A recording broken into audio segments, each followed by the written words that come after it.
So now the first photos from inside the courtroom this morning. Dana, it is a white shirt and a yellow tie. I like a yellow tie. Judge Merchan delivering final instructions to the jury as we speak. Getting a few emails on that before they begin deliberations. Want to talk to Ohio Senator J.D. Vance, a Republican, Trump surrogate. He's been inside the courtroom prior. And sir, good morning. Good morning. Good morning to you. One of the things you said, every single person involved in this prosecution is practically a Democratic political operative. Is that the way you see it?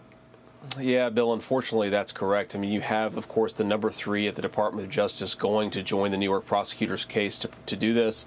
You have a Soros-funded prosecutor, Alvin Bragg. You have a judge who's donated to the Democratic Party, including Biden's presidential campaign. And perhaps most troubling, Bill, you actually have the daughter of Merchan raising almost $100 million for Democratic candidates off of the very trial that her dad is presiding over. So why aren't we asking some very tough questions about the corruption of enriching your family from the very trial that you're presiding over? I really hope Donald Trump gets acquitted. And if he does, it will be a miracle because of how loaded this judge has been from the start. And I think we got to ask some tough questions about whether his bias is actually motivated by his family's financial interest. And you've sent a letter to the Attorney General of the United States. Look, I'm sure he's getting in from all sides because next Monday the trial of Hunter Biden begins, and you know the White House can't be happy about that either. But I wonder what you think, if anything, AG Garland should do in this particular case. Well, I'm skeptical he actually will do anything, Dana, because, of course, A.G. Garland has shown that he's completely uninterested in justice and is motivated by politics. But really what I'm trying to motivate him to do here is to do just a basic document retention request so that a future attorney general could prosecute if there is corruption in this case. I mean, it's unfortunately not illegal to be a biased judge, which is what Merchan has been.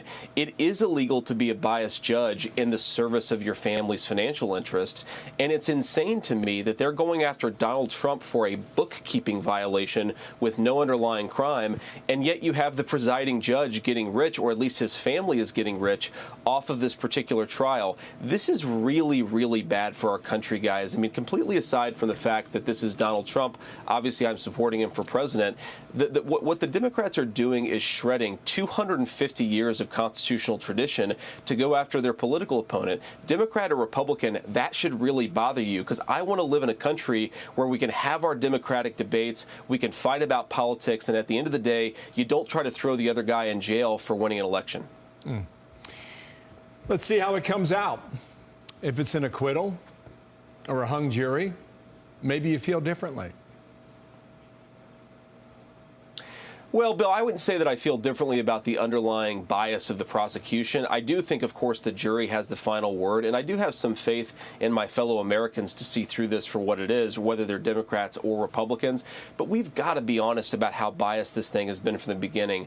The admission of evidence that is bad for Donald Trump, the refusal to allow evidence that's good for Donald Trump. I think you've heard it from many sources, Democrat and Republican, that this judge has committed a lot of reversible error. So how can we have faith in the prosecution, in the presiding judge, when the guy is screwing up left and right in a way that only hurts Donald Trump? So I do have some faith in the jury. I hope that they do the right thing, but that doesn't change my view that the judge has really mishandled this case, and so is the prosecution team.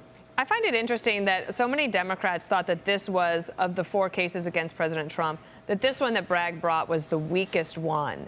But now that all the others are sort of either falling apart or delayed or going to happen after the election, now they're saying this is the most important one and he must get convicted on something for anything, because they want so badly for President Biden, when he gives a speech whenever this verdict is read, for that Biden from the White House can call Donald Trump, his opponent, a convicted felon. I don't really have a question there, but if you wanted to comment on my comment.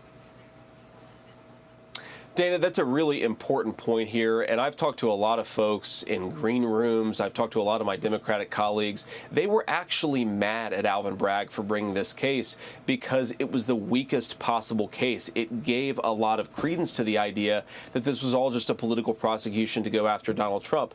But now that all the other cases have fallen apart, everybody has decided that somehow this case is legitimate. It's not legitimate. The only thing that's really changed is exactly to your point, that this is the one opportunity Joe Biden has to pin this sham prosecutions on Donald Trump. This is the one opportunity he has to stand before the American people and say, well, I got my political opponent. My political opponent is a convicted felon. But that should not be the root of justice in our country. The root should be, did Donald Trump actually commit a crime? And I don't think that any objective observer could look at this case and conclude that he did, which is why it's all about politics, and we can't let that stand in this country. We've got to call it out. Okay, Senator, thank you for your time. J.D. Vance with us today. Thank you. I'm Steve Ducey. I'm Brian Kilmeade. And I'm Ainsley Earhart. And click here to subscribe to the Fox News YouTube page to catch our hottest interviews and most compelling analysis.